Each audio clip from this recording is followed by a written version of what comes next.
हमारे जीवन पर पड़ता है। बोले तो बोले सारे, बोली में अंतर पाया। बोले तो बोले सारे, बोली में अंतर पाया। बोली में ही अमृत और बोली में जहर बताया। बोले तो बोले सारे, बोली में अंतर पाया। बोली में ही अमृत और बोली में जहर बताया। बोले तो बोले सारे, बोली में अंतर पाया।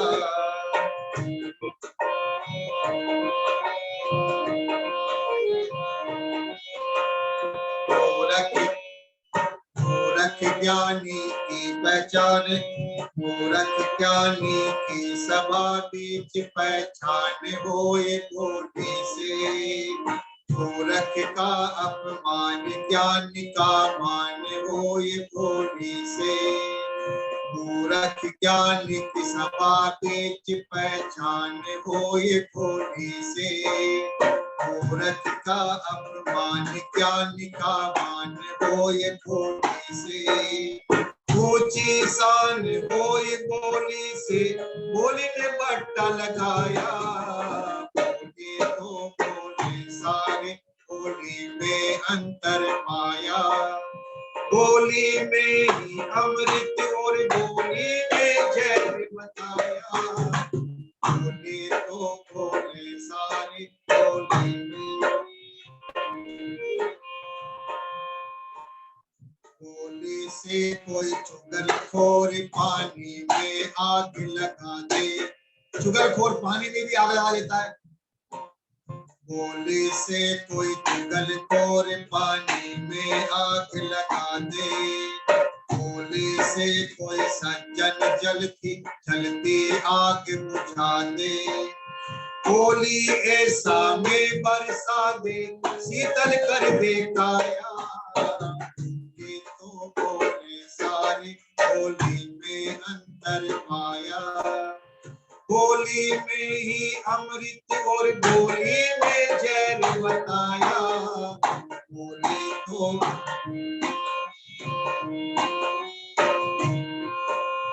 भाई भाई का शीश काट दे सज्जन देखो बोली से। भाई भाई का शीश काट दे सज्जन देखो बोली से। आन बान से जीने वाले मन मिट जाए बोली से। गुण अवगुण छट जाते बोली के अद्भुत माया। बोली तो बोले सारे, बोली में जहर आया। बोली में ही अमृत और बोली में जहर बताया। बोले तो बोले सारे, बोली में अंतर पाया। बोली में ही अमृत और बोली में जहर बताया। इसीलिए आप देखिए, जब हम हवन करते हैं या जब हम संध्या प्रारंभ करते हैं, तो सबसे पहले जब अंग स्पर्श किया जाता है, तो सबसे पहले सिर तो सबसे ऊपर है।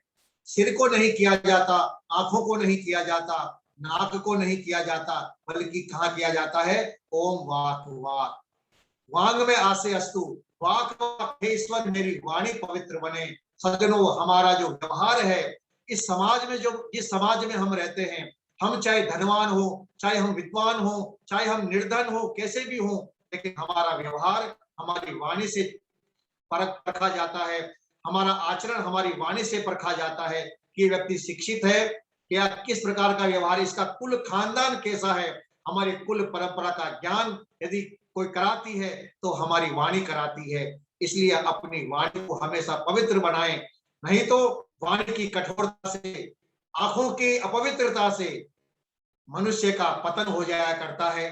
इसलिए वेद का मंत्र कहता, सबसे पहला काम कीजिए। हम यदि अपने जीवन की बुराइयों को दूर करना चाहते हैं तो दुरी तानी परासुए, हमारे अंदर जो दुर्गुण है उन दुर्गुणों को हम दूर करने का प्रयास करें।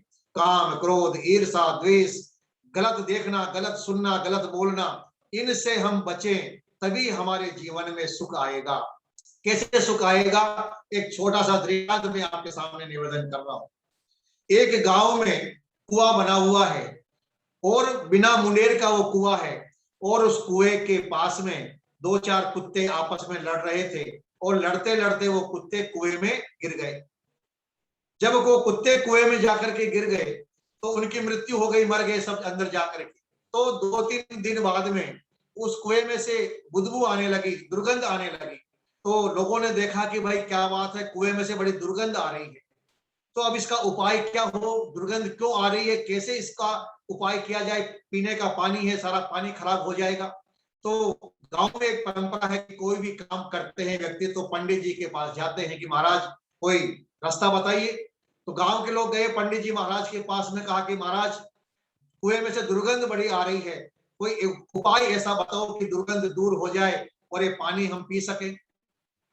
पंडित जी ने कहा कि भाई सबसे सरल उपाय है, जाकर के गंगा जी का जल यदि किसी के पास में हो तो थोड़ा सा गंगा जल आप कुएं में डाल दीजिए, सारी दुर्गंध दूर हो जाएगी, समस्या का समाधान हो जाएगा।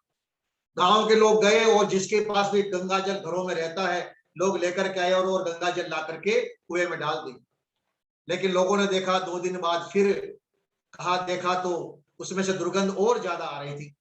गए वापस पंडित जी के पास में कि महाराज अब तो दुर्गंध और ज्यादा आ रही है, गंगा जल भी सफल नहीं हुआ, कोई और उपाय बताइए।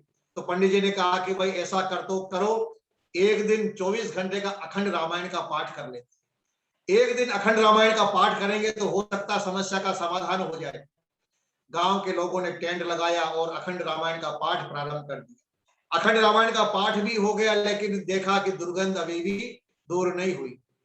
कहा महाराज दुर्गंध दूर नहीं हुई है, बोले अब तो कुछ पूजा पाठ करना पड़ेगा, शायद इससे दूर हो जाए।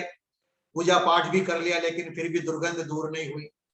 सारे लोग परेशान हैं। पंडित जी ने कहा भाई मेरे पास तो जितने उपाय थे मैंने सब कर लिया, मेरे पास तो कोई उपाय नहीं रहा। एक शिक्षित और समझदार व्यक्ति था गांव के अंदर, उसको मालूम पड़ा कि कुएं में इस प्रकार की समस्या है। गया, देखा दुर्गंध आ रही है, थोड़ा सा हिम्मत करके देखता है तो अंदर 2-4 कुत्ते मरे हुए दिखाई दिए। गांव के 2-4 अच्छे नौजवानों को पकड़ा कि भाई तुम मेरा सहयोग करो और हम इस कुएं में से उतर करके मरे हुए कुत्तों को बाहर निकालेंगे।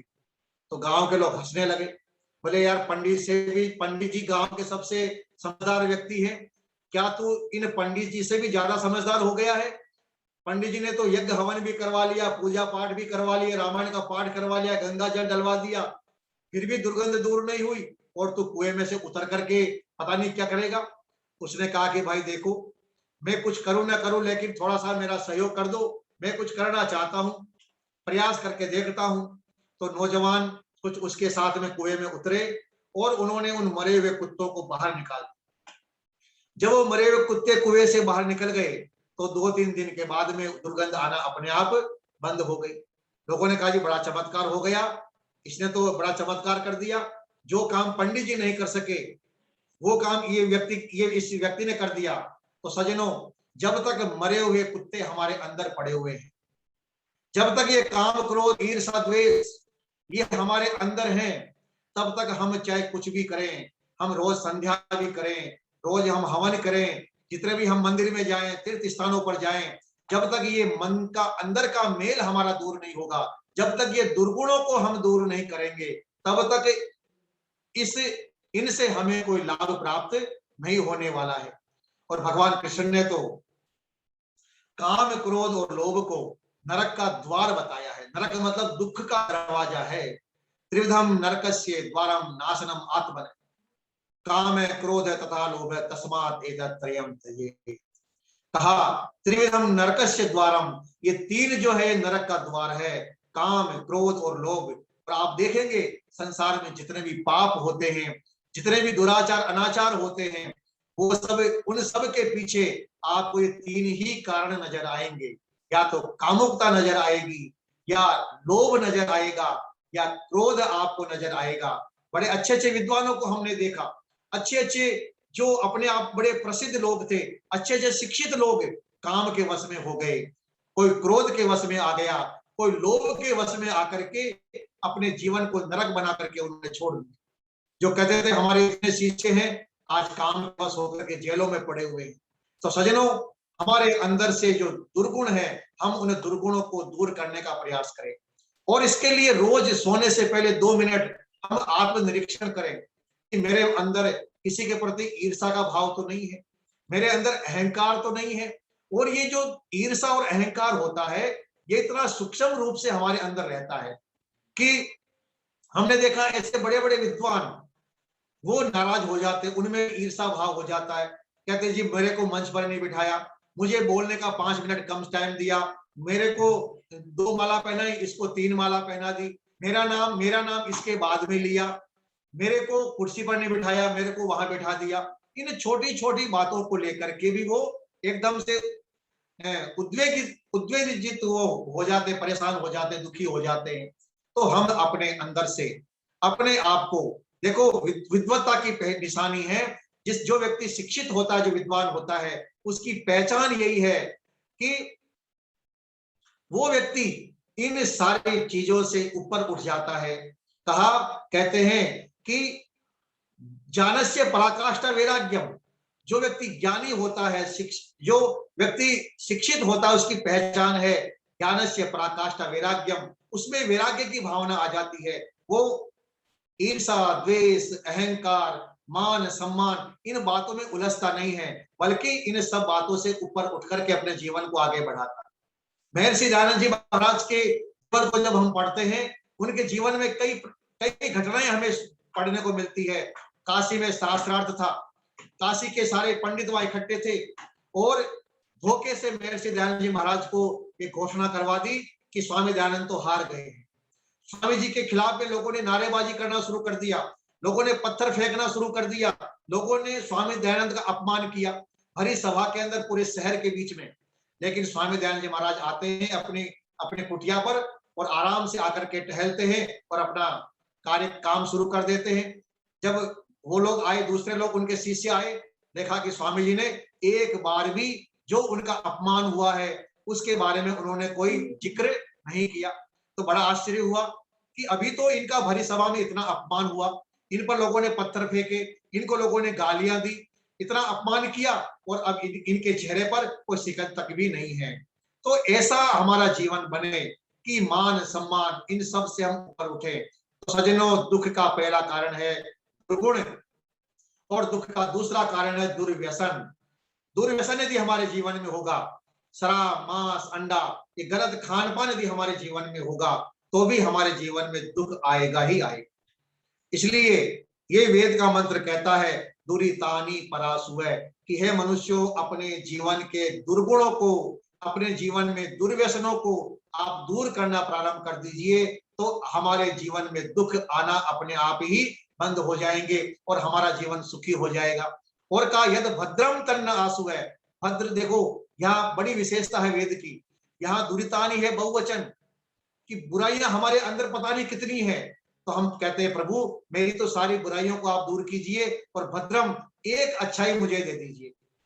यदि एक अच्छाई भी मेरे जीवन में आ जाएगी, तो उस एक अच्छाई मुझे अनेकों अच्छाइयों से परिपूर्ण कर देगी।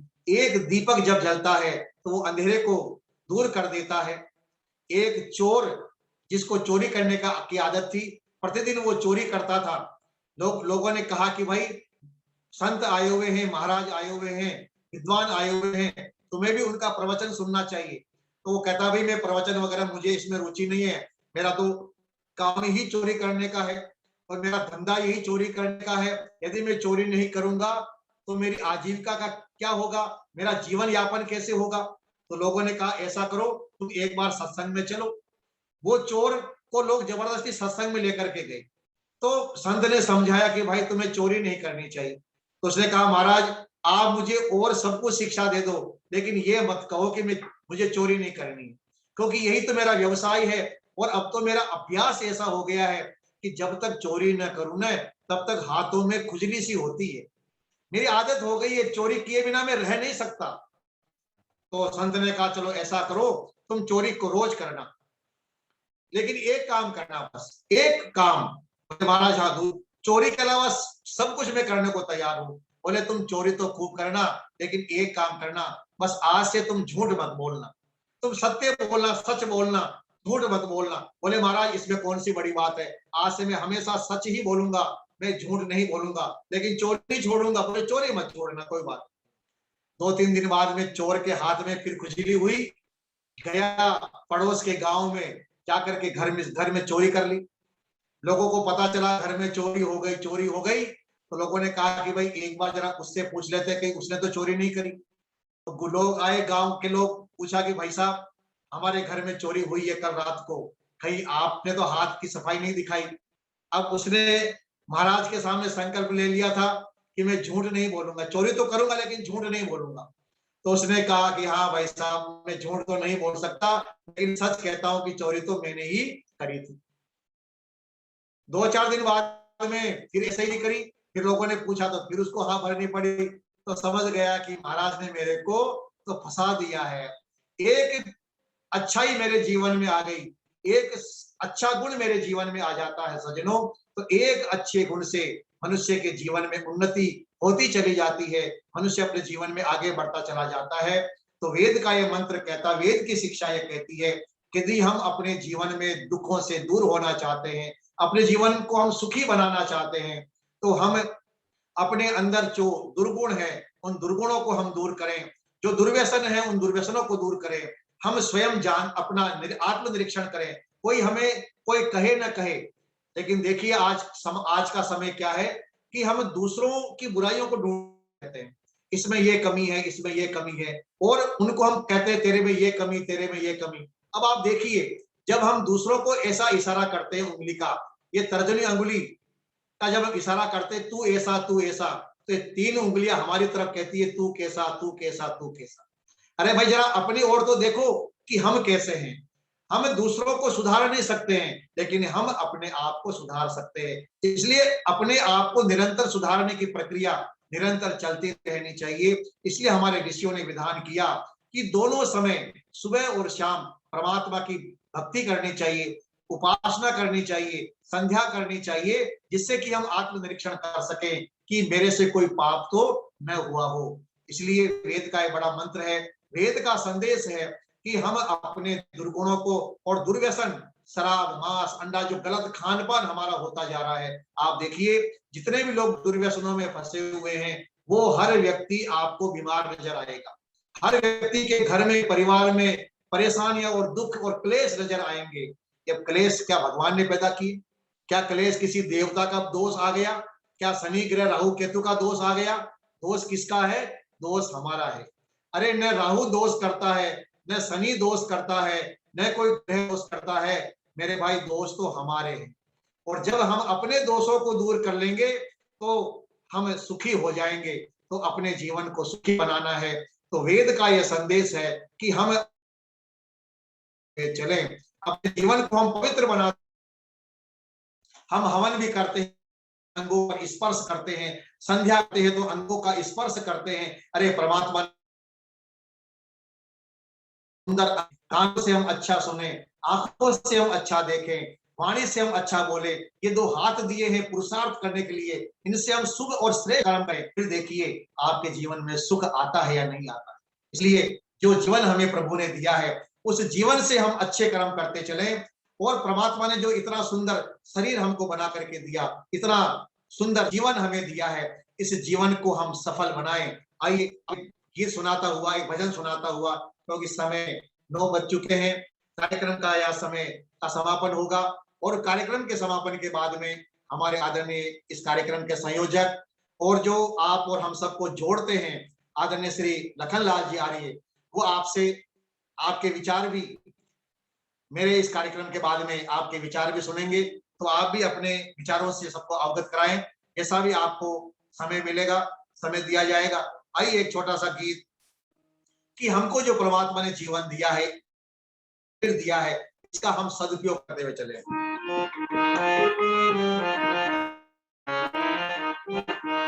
तूने खूब अच्छा भगवान खिलौना मांगा, तूने खूब रचा खिलौना मांगा, माटी का रे माटी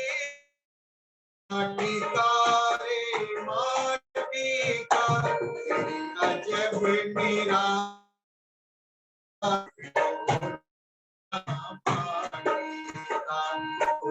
जब बनाया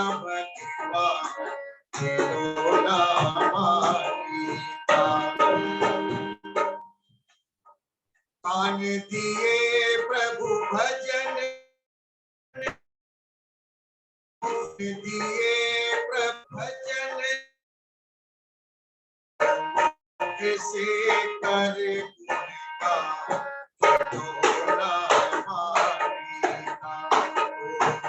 से कर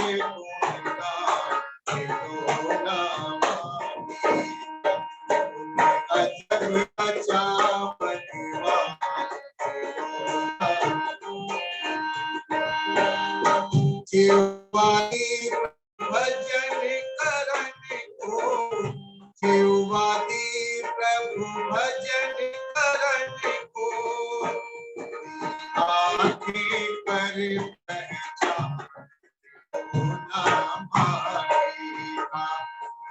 आके कर पहचान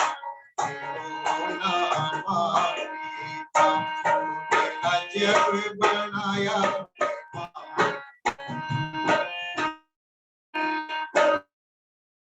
सीता गुरु चरण झुकने को चरण झुकने को हाथ दिए करता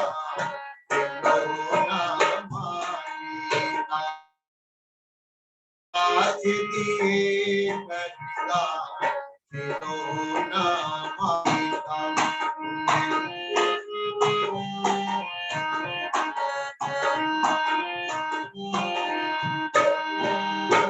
मेरे दिए सत्संग में चलने को मेरे दिए सत्संग में चलने को बुद्धि ले तू ज्ञान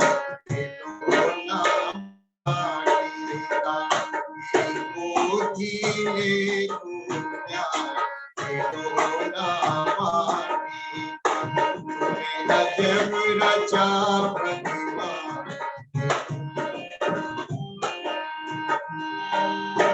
ओम नाम का बना के बेड़ा ओम नाम का बना के बेड़ा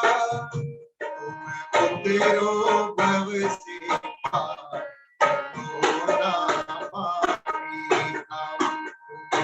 तेरो भव से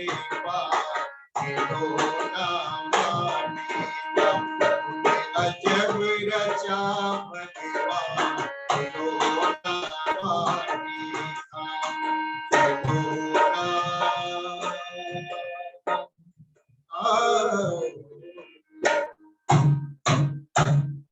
तो आज मैंने आपके सामने यजुर्वेद के 30वें अध्याय का जो तीसरा मंत्र था विश्वानि देव सवितर दूतानि परासुव यद भद्रम कर्ण आसुव इस एक वेद के मंत्र पर हमने आपके सामने चर्चा की। कल एक नए वेद मंत्र के साथ हम आपके सामने उपस्थित होंगे और प्रयास करेंगे तरीके से आपको वेद की शिक्षाओं से अवगत कराया जाए। आप सभी का बहुत बहुत आभार, बहुत बहुत धन्यवाद।